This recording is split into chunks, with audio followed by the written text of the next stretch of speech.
good morning, good afternoon, good evening to every one of you. Thank you for joining today's episode of PreSales Collective. My name is Jonas. I am the head of solutions consulting in Pegasystems. I'm also a PreSales Collective ambassador. Really to be here, happy to be here.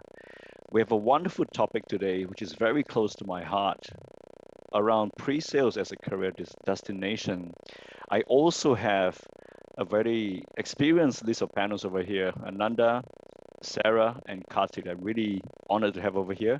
I'll get them to introduce a bit about themselves in a bit, but you're in for a treat as we speak. Now, for those who may not know PSC or Pre-Sales Collective, we have a very noble mission, which is to elevate the role of pre-sales worldwide. Like many of you, I stumbled into the pre-sales role, quote unquote, after many years of implementation, and I've never turned back. So this is a forum for you. And for those who haven't joined us yet, go to presalescollective.com. Sign up is free, and you start to connect and have a lot of resources that you could use. Wonderful community to be in as well. So this session is for you. What I like to do is to make sure you are interactive. So I love for you to ask questions. I love for you to be interactive. We have moderators in the chat as well, so feel free to punch in your questions. We want to make this as fun and as useful for you. And as all good pre-sales, before we do a presentation, always know your audience. So I'm going to launch a poll right now and see who do we have over here. Looks like it's being launched as we speak. Just to make sure we have the right mix of it. And while this is going, why don't I also ask the panel to introduce themselves? So I can start with, from my screen, I can see Sarah. Why don't you introduce a bit by yourself? Tell us a bit what you've been doing, where you're from, and something cool about yourself. Yeah, thanks, Jonas. Really glad to be here. I also love talking about pre-sales as well. So thanks for the opportunity. My current role is as the Solution Consulting Manager with Domo in the APAC region. I'm based down in Melbourne, although I do have a Sydney background. Not in Sydney, I'm in Melbourne. I lead a team of 4 solution consultants, and they're all over the APAC region, so Sydney, Melbourne, Brisbane, and Singapore. And I've been in pre-sales for about the last 10 years, first as a solution consultant myself, and then later as a pre-sales manager. Something cool about myself, I struggled to think of something cool about myself, but something interesting. I love traveling and exploring new places, and I've been lucky enough to work in IT, which has allowed me to live in many different cities around the world. So I lived in India for a while, and it was actually during my time in India that I got exposed to pre-sales and picked up on that as a direction that I'd like to go in. So it was really my time in India that helped me out there get into pre-sales. Wonderful. Hopefully travel resumes for you soon and back to your passion. Yeah. What about Karthik? Tell us about yourself. Sure. So firstly, thanks for the opportunity to be here, and looking forward to this session. And I am Karthik, and I manage a bunch of solutions engineers who work out of Europe. And we primarily handle solutions engineering and solutioning for all our customers and prospects in Europe. I've been in solutioning engineering for the last 6 years. Like most of us here, I've also broken into pre-sales from another role. So this session also means a lot to me, and I'm really looking forward to this session. Something very cool about me is I am a big fan of comics and Japanese mangas. So yeah, that's about me.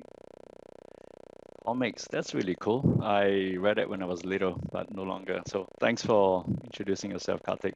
Last but not least, Ananda, welcome to the show. Hey, thank you, Jonas. Morning from Singapore. I work for Confluent and live in Singapore with 2 girls, a partner, and a dog, and I'm the only diversity candidate at my home. So we work with our clients across the region, and we get them to adopt and be successful using Confluent solutions.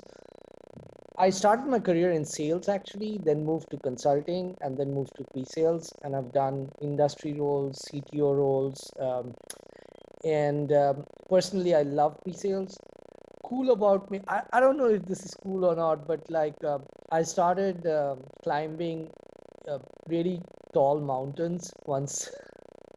I don't know why I started it, but I did, and it was something fantastic to look forward to. I've climbed till Everest Base Camp 2. I've climbed Mount Kilimanjaro. I also managed to climb a 6,000-meter peak. Uh, I don't know. It's just probably to take out the stress of being with our demanding customers, I guess. But yeah, that's who I am. Fantastic. Well, base camp has always been one of my checkbox, but I don't think I can make it over there. Not as fit as you. Thanks for sharing us out. Let's jump right into maybe just to set the foundation. What I've learned over the years is different people have different opinions of pre-sales. So I'm going to ask the first question. What does pre-sales mean to you, and why did you decide to take on this career? Let's start with Sarah. Yep, thanks, Jonas. So what does pre-sales mean to me? Pre-sales means it's the role, I think, in a company that provides the best mix of technical and business skills that there is, right? You get all of the good parts of being hands-on with technology and all of the good parts of solving real business problems for customers. Plus the added extra is you get the rush of being part of a sales team and winning deals as well. And then it also means usually you get to collaborate and work with a lot of different parts within an organization. I've heard James Kakis mention that pre-sales is the glue that holds organizations together. And I really believe that we do get our tentacles out everywhere across an organization. So those are the reasons that's what the pre-sales role means to me. And then why did I decide on this career? For those reasons, because those things that I enjoy.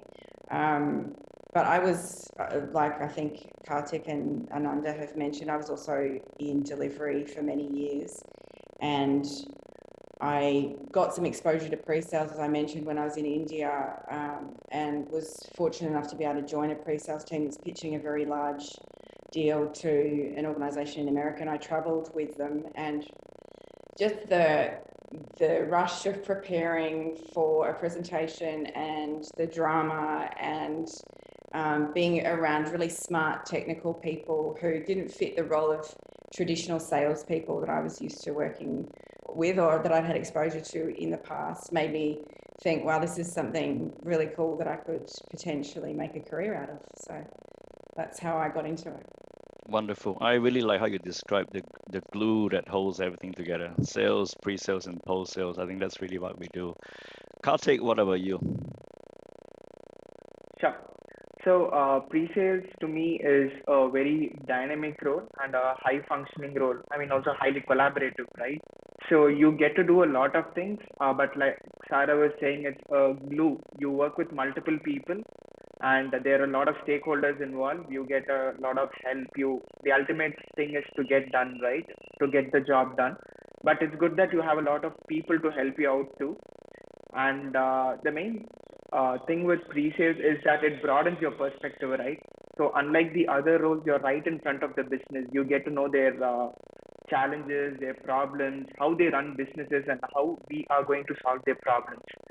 So it broadens a person's perspective to a very large extent. And pre-sales, I would say, is a very critical role in any sales process. So that's what pre-sales means to me. And how I came into the pre-sales role is, I'd like to give you 3-4 reasons, but in all honesty, it was a pure accident for me, and which I'm very thankful about. I had actually applied for a sales role. Given my dev and application support background, my interviewer said, hey, you are good in technical skills. You have a good set of technical skills. Why don't you try for pre-sales, right? And then they sent over the job description to me. I went through it. And I also had some background in storytelling too. So I was really interested in pre-sales. I mean, the job description really impressed me. And so I took the leap and I have never looked back. Wonderful. Some of the best things in life happen by accident, doesn't it? Absolutely. So, well done. What about Ananda? Tell us your story. So I actually started my career. My first job was as a developer, uh, and it was with the NHS in the UK.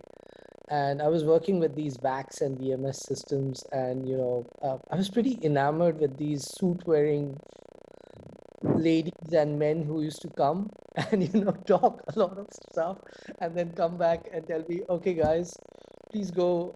You've got to build these reports by tomorrow, right? So that was like my first thing. I didn't know what exactly they did, but it was quite impressive that that's what I wanted to become. And I was in my early 20s at that time. Um, but as things progressed, what happened was that I took a career shift from development into sales, and I realized in sales you do learn a lot about use cases and what people are going to do, but you really don't understand how the customer actually becomes successful with your capabilities. And that was like an inflection point for me to start looking at pre-sales, because pre-sales, like Sarah said, is like the intersection of business and technology. And more in today's world, if I could add a third dimension to it, it's about customer success. And I realized that, as a consultant, you can go really deep, but pre-sales allowed you to have variety, which is various industries, various kinds of clients, various kinds of use cases. Then the depth, which comes from, what are the use cases, what value are they getting? And the biggest pleasure of them all, what's the business impact of all of these things that we're doing? So that's been pretty, that's been my North Star in terms of, getting me out of bed on a daily basis, and making me, look forward to the day in terms of what we are trying to do. Yeah, I think you have a really interesting background, Ananda. Went from sales, consulting, back to pre-sales. I never much see this order before. Usually it's the other way around. So very, very impressive. I want to touch on the next topic, which is really critical. When we talk about pre-sales, we are hiring managers. And when we hire people, one of the concerns I hear from candidates is, okay, what kind of skill sets do you actually need? And you have quoted a few already. Ability to collaborate, you need to have the technical skill sets, you need to also be able to do storytelling like Karthik mentioned. But if I were to ask you, in your organization and typically in pre-sales, Sarah, what do you think would be the kind of skill sets you're looking for someone to be successful in pre-sales? Yeah, I think it's all of those things you mentioned. And I mean, fundamental, I think you need to have good technical skills as a foundation. We're, after all, responsible in pre-sales for the technical win, so it is a technical role. So good technical skills are an essential foundation, but you also need to have great presentation skills. You must be able to talk at the business language of your prospects. So you need to understand their business problems, the ecosystem in which they're operating, understand their business drivers. I think all of those things can be learned. You can definitely pick those up along the way. I'd say what's critical and what's more innate in a good pre-sales professional is passion and curiosity and love of technology, loving learning about and using new technology, and being that person who's a natural problem solver, right? Who doesn't stop until they've conquered a problem and doesn't let a problem go. They're usually the person at home who everyone else is asking for help to solve this or that or the other. So I think that, natural curiosity and problem solving is really key as well. Yeah, love that. A mix of technical and presentation skills. Sounded like a good listener is also very important, because you need that to be able to understand the business problems and challenges, and be able to relate back to them. I think very well summarized. Karthik, do you have anything else to add?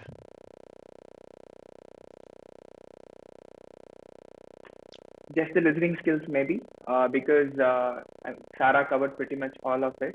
I think as a pre-sales, you really need to be there, listen to what the company or the customer is trying to say. And I think the level of relatability that you have, and I would slightly tilt towards having more business-related skills that take over the technical skills, because technical skills can always be picked up based on where or in which company you're joining, and it might always be different from one organization to another. But business skills, such as what Sarah was saying, the problem solving capabilities, the natural curiosity, storytelling, presentation, it really lays the foundation for you being the pre-sales. You can easily build the other capabilities over these skills. 100%. In fact, one of the things I've learned from my mentors earlier is how do you translate the technical knowledge into the business problem. So to your point, Yeah. Karthik, I think it's spot on. The ability to relate to the business problems is, I think, to me, I would agree, is also slightly more important than the tech. If you're a tech and if you're passionate about technology, like what Sarah mentioned, you could still pick it up. So I think that's really cool. I want to pivot into a slightly different way of asking. For example, we are trying to get more people into our business, right? To appreciate the pre-sales world. What do you think prevents people from pursuing the pre-sales as a career? Is there a certain notion you think is out there that people are finding it a misunderstanding, preventing them from applying from this? Ananda, you must have hired a lot of people. What's your thinking behind that? I think the three or four things is what I've seen, right? So one is compensation. A lot of people are not comfortable with, Compensation. the 70-30 mix. So people think that, oh my God, will I ever make this 30%? Am I taking a lower salary? So a lot of people struggle with that, right? The second one is it's a lonely job, and especially with COVID, sitting in front of a screen and having one screen with a command line interface and another screen, with a presentation, and trying to fix world hunger alone is not easy. So loneliness is definitely, another thing that impacts, especially people who join the pre-sales function as new, right? The third is some of the demands that the SaaS world has put onto the pre-sales profession. So there was a time when pre-sales was pretty easy. You turned up for presentations, you worked with partners, you gave, helped in sizing, and that was sort of the end of it. But in the SaaS world, which is very consumption driven, the pre-sales person also gets involved a lot into customer success. So that can be unnerving, and people who don't prioritize well, they can have a massive work-life balance problem. So I would really think that those are 3 or 4 immediate barriers that come to my mind when I talk to people, and they get hit with those 3 or 4 things, which sort of makes it complicated in their head. Oh my God, is this the right thing for us to do? And the last one, I'll do one more, and this is, I'm going to call it out.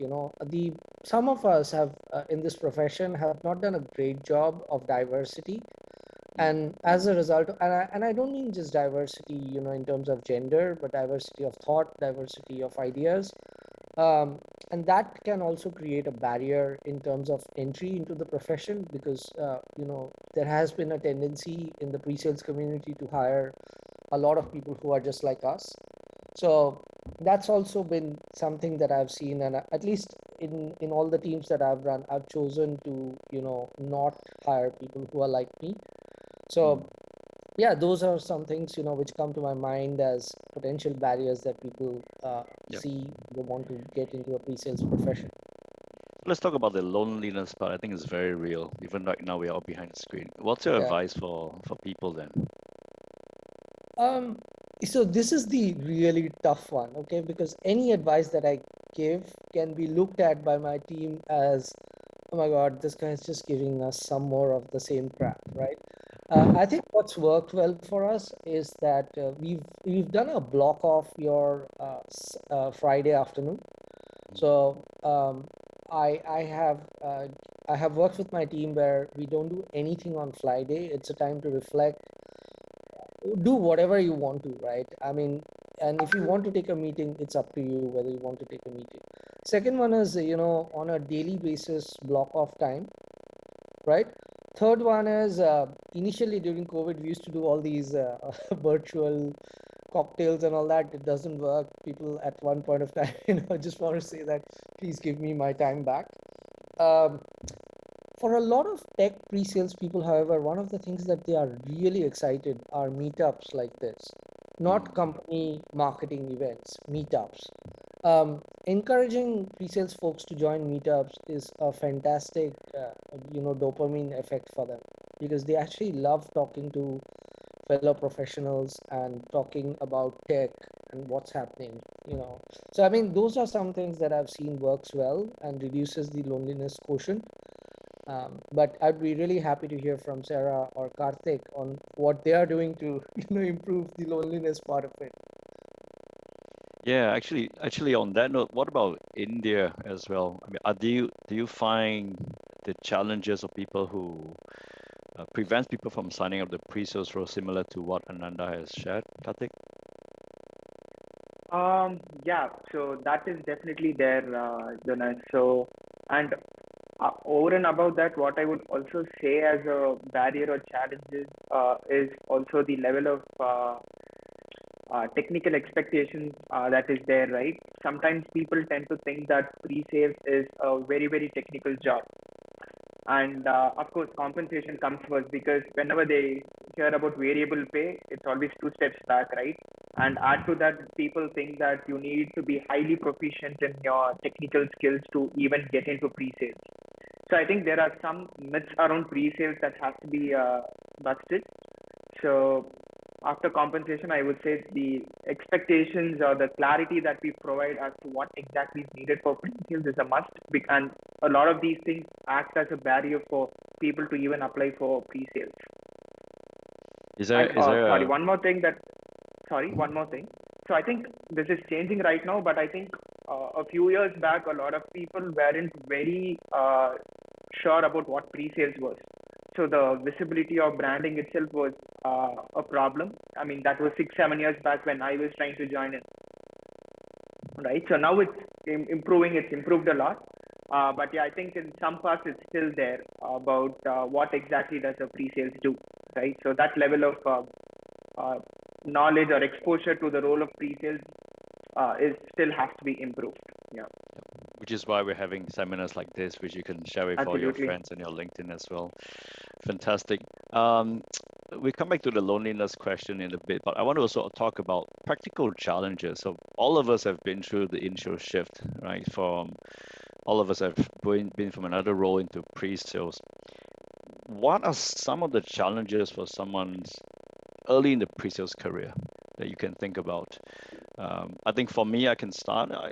I remember when my first pre-sales job, I thought the only thing I need to do is to really know the technology really well. So I started the manual, I played the technology, but to Sarah's point, I wasn't the art of being able to translate those into business benefits was a very, very big challenge for me. It's like, how do you actually tell the story and link to what this guy wants? So what I've learned is, understanding and listening, asking the right questions, and then preparing the same answer but tailoring it to what the answers that you have asked earlier helped me a lot. But took me a very long time to figure that out as a very junior pre-sales many, many years ago. But Sarah, keen to hear your thoughts. Yeah, I think one of the challenges that someone early on in their pre-sales career might encounter is earning the respect and the right to participate in strategic discussions with their account executive counterpart. So I know for my team, most of my team and the teams of the SCs I've worked with really want that type of relationship with their account executives where they're seen as a strategic partner rather than just the demo jockey. But it can take time to develop that trust, and it depends on the preference of the account executive as well as to whether they want you to play that partner role too, and depends on the mindset of your organisation as well. So that can be hard early on, but that is something I think to look forward to as you do develop a relationship with an account executive, that you can be elevated in your role and participate in strategic discussions and have your opinions sought from a strategy perspective rather than just being brought in to do a demo and leave. So that's a challenge. Another challenge, a simple one, is working with a account executive who's not making target. That can be really discouraging early on in your career, and it can have a really big impact in how you think about the pre-sales role as well. So later on, I think once you've got more experience, if you're in that situation with an account rep who's not performing, you can actually help them and you can take on a supportive role and a coaching role in that scenario. But early on, it's hard to do that, again, because maybe you don't have the trust and the recognition yet. Yeah, sounding like this act of building trust, getting to know the AE, working as a team, as a franchise is super important, yeah? Yeah, it's really important, yeah. Ananda, what do you think from your side? What are some challenges that you've seen and yourself have been through? I think my first pre-sales meeting was the biggest challenge that I ever encountered. I was shaking in my feet, literally, and it was a mix. So my first pre-sales engagement was with a product known as IBM Tivoli. It was one of the nightmares. It was one of the nightmares of that time, okay? And I had to show a demo to a grizzled veteran in the industry. And I think the biggest challenge at that time was contextuality. So I did the demo, which I had learned, but the client asked me a lot of contextual questions, which was about business value. And like you said, Jonas, that was a struggle. Like, okay, great, you have software deployment capability in an automated manner. But how does it impact my business? I had no clue. Okay, so I got in those days, managers used to be more command control kind of folks. I got a pretty interesting discussion that happened with me later on. But what I learned was that after that was how I created value was one was to start asking questions. One of the mistakes I made in my first meeting was that I never asked them a question like, why are you even looking at this or trying to consider this? I just went and did a demo, right? Yep. So there was no contextuality. The second one was that, working with technical folks and working with business folks are two different things. Technical folks are interested in features, functions, bells and whistles, which most technical people are very comfortable with. But then aligning this with your business priorities or the pain points and the value that it creates it takes a bit of time. But if you master that, whether you're in pre-sales, whether you're in sales, whether you're in development, anywhere, you're likely to have a lot of success.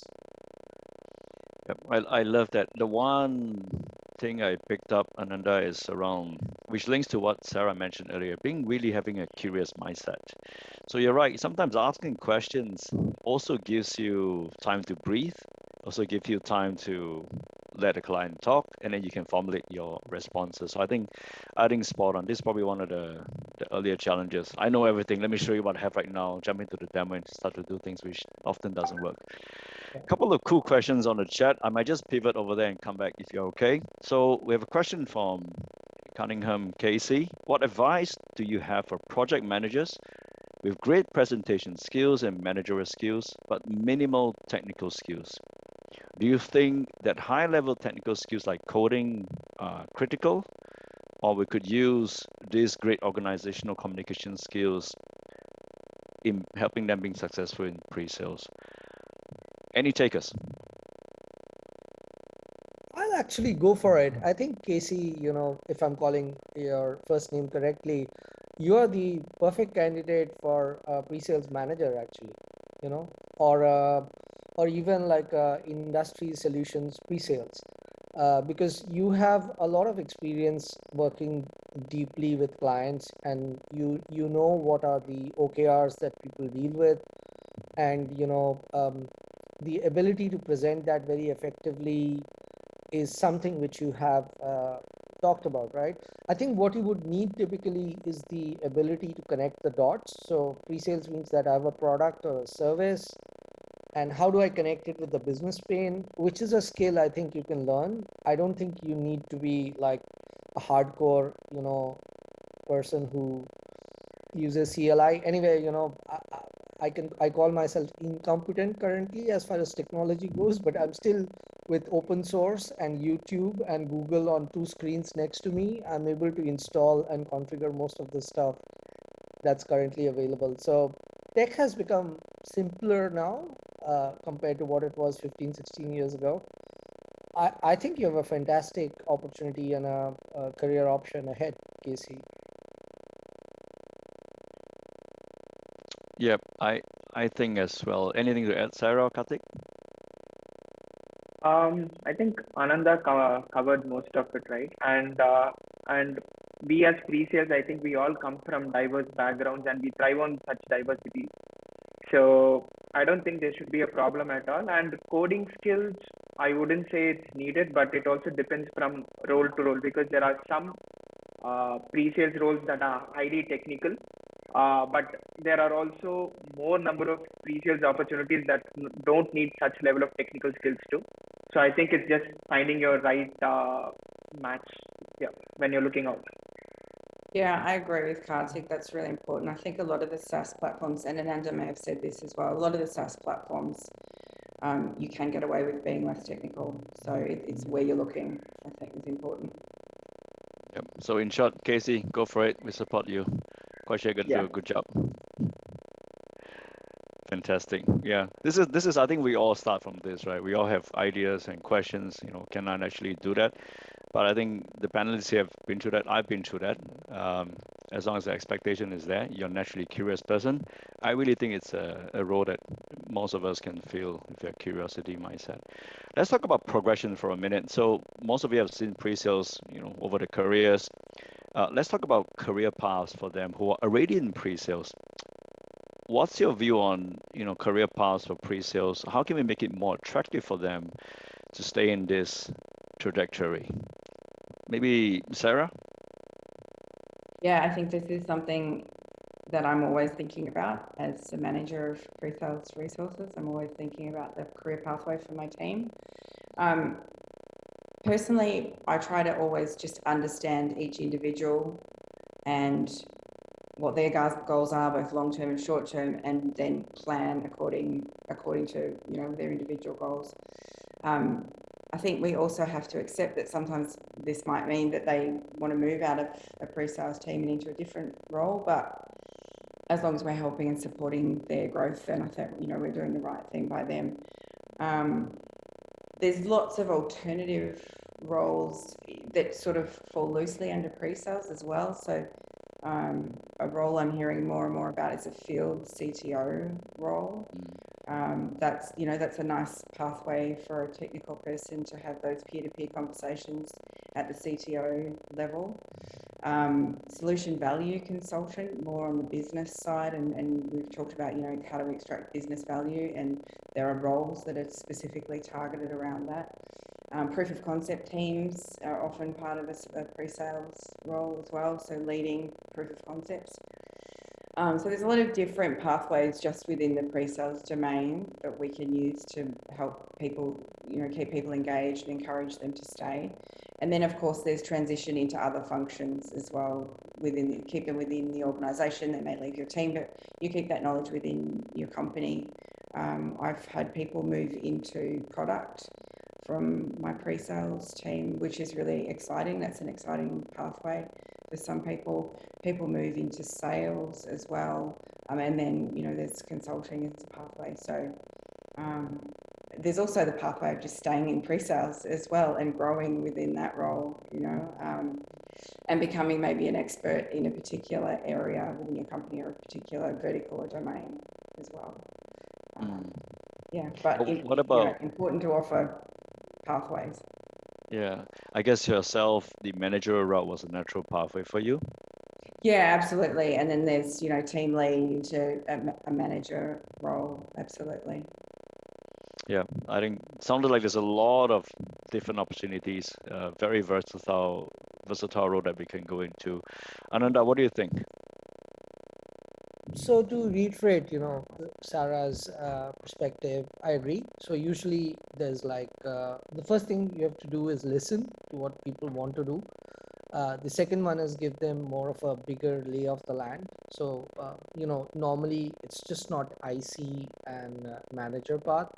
Like within IC, you could be, like a principal or a fellow or something like that, or you could move to become an industry architect, or you could move to become a solution architect, etc., etc. So have the ability to have that conversation with people. And then if you want to become a manager, and believe it or not, sometimes management looks fantastic from outside. It is not that in real life. That's a separate PSC discussion, I guess. But my personal belief is that actually let people experience management, and like try to get into hiring people.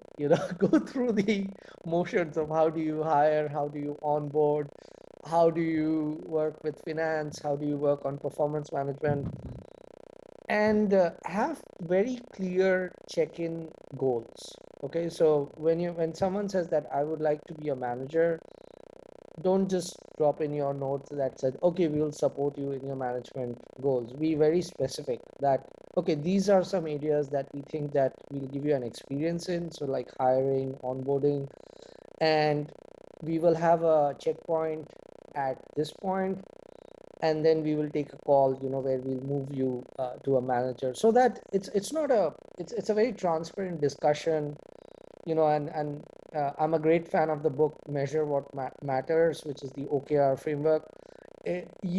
Tech people love OKRs, okay, because it's the easiest way to measure things.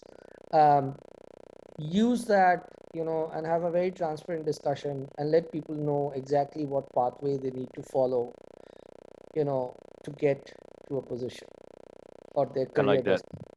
I like that. So very exploratory, and also work with your managers, right, to discuss Yeah. different opportunities. So many that we can think about. Was that how you landed in your role, Karthik, as well? Yeah.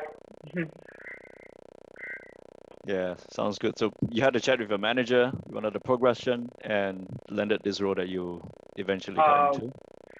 Sort of, but I was actually moving companies. So from one organization to the other. So I had actually applied for a sales role. So what happened was, after the first initial round of interview, or maybe the second round, I guess, the hiring manager actually told me that he was a sales leader in the organization at Freshworks. So he told me that in my experience, you can really thrive in pre-sales. So he was able to identify it, like Ananda was saying, being able to pick up what that person is really good at, and then carving a path for them, right? I think that's what he did to me. He just redirected me to pre-sales, and that's how it happened. It also happens during hiring, I guess, when we are trying to switch from one job to another, not necessarily inside the organization too. That was for my case. So yes. 100%. So it looks like we have about a third of us which are ICs, a third of us which are managers, and 30% interested in joining pre-sales. So keep the questions coming. We almost towards the tail end.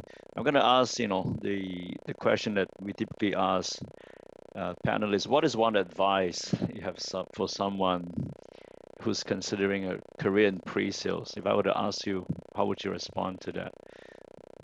Let's say Sarah.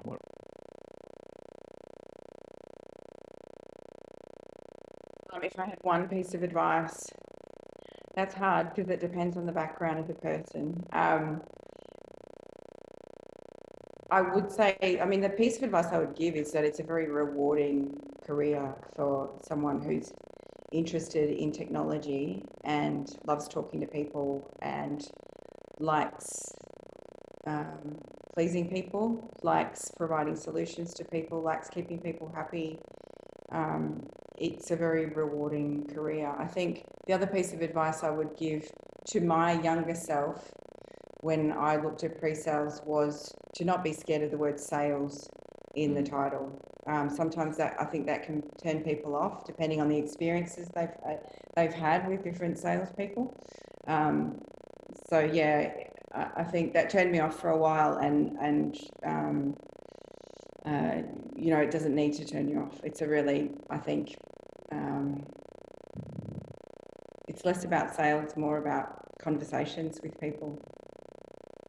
Love that. Sometimes I also find that in our roles, we're not really trying to sell. We're helping customers to buy and make the right decision. So Right. Yeah. that's another way to look at it. Great summary. Pivot to Karthik. What's your advice? I would say always look forward to solving problems and always be high on energy, right? So, and if you are a problem solver, if you always keep learning, I think you will thrive in pre-sales because those are two very critical aspects. And like Ananda was also saying, there are some problem with the tough parts, I would say, right? Being a pre-sales, like in any other job. So you really need to have a very high energy. But always, if you have that natural curiosity, if you are a people person who wants to talk to a lot of people, I think you will most probably be a very good pre-sales. Yeah. Yeah, being curious, being passionate. I think that's a very good trait. Very, very good. Yeah. Ananda, you have done so many different roles. Obviously, you have a lot of advice. What's your take? I think I agree to most of the stuff that Karthik and Sarah put forward. I would like to add a different perspective. Now is a time when I started my career. Okay, I had no clue what I was doing and how it was impacting my company. I had no clue. The company had a vision, and I was doing my little business objects development. I had no clue what I was doing and what the company was getting out of it. Now, however, as pre-sales, we have the opportunity to impact two very important, stock market level OKRs for the company. One is net renewal rate or net retention rate. And this directly plugs into the ability of pre-sales people to impact the renewals as well as the expansion, right? And customer success. And the other one is new logo acquisition. So pre-sales is becoming more and more like the tip of the spear, as opposed to, my old days where the guys in suits used to come and I used to sit in a little back office somewhere churning reports. So I would say respect the opportunity, and if you are curious, if you love meeting different people, dealing with different use cases, the world's your oyster, literally the world's your oyster. Spot on. There's so much you could explore. Wonderful. Thank you so much for all the advice. I thought I also quickly summarize some of the key takeaways that we have by our panelists. I think do not be afraid of the word sales is important because I think there's always a pressure between driving quota and trying to do what you best do, which is to understand and position technology. So do not be afraid. I think that's cool. I really love this idea of being curious. So, asking the question why, right? Why is this important to you? Tell me more. What else? These are very curious questions, and I think absolutely very, very good takeaway. And I think Karthik, you mentioned always being willing to learn. The growth mindset is super important. All of us in technology, like it or not, it always progresses, right? We have to always learn new things. And lastly, I think there was someone who mentioned around customer success. Enjoying partnering with your customers is super important because if the customer is successful, if they're happy, that's often a direct representation of your impact. So, so great summary, great takeaways, and thank you for all the advice that we have. So with that, look, we spent about 40 minutes into this chat. I really learned a lot. I want to also, make sure we are on the right track. Gonna do a poll right now to see how we're actually doing. So let us know if you're doing well, areas that you'd like us to do more, as well as what kind of questions, what kind of other topics you'd like to hear. Because our job, like I said, is to help give back to the community. There's so many solid pre-sales professionals here who have so much to give, and really look forward for a wonderful community like all of you chiming in. And the last plug for PreSales Collective. If you haven't signed up, go to presalescollective.com. We have a very vibrant Slack community where you can ask questions, you could connect with people. I've actually hired people from this community. So I just posted an ad. Somebody reached out, hey, can I find out about the role? We went through the official process. Eventually, I managed to hire this individual. So it's a great way to hire people and get yourself hired as well. So That is my strong recommendation to you. And looks like we're doing pretty well. Thank you for all the votes. The last things before we sign off would be I like to thank every single speaker, Sarah, Ananda, Karthik. All of you have taken time from your busy schedule. I learned so much from the insights that you have given, and thank you for taking time to give back to the community. And thank you for everyone else who's joining us. So I hope to see you very, very soon. Stay safe. Have a wonderful week and day ahead, and we'll speak very soon.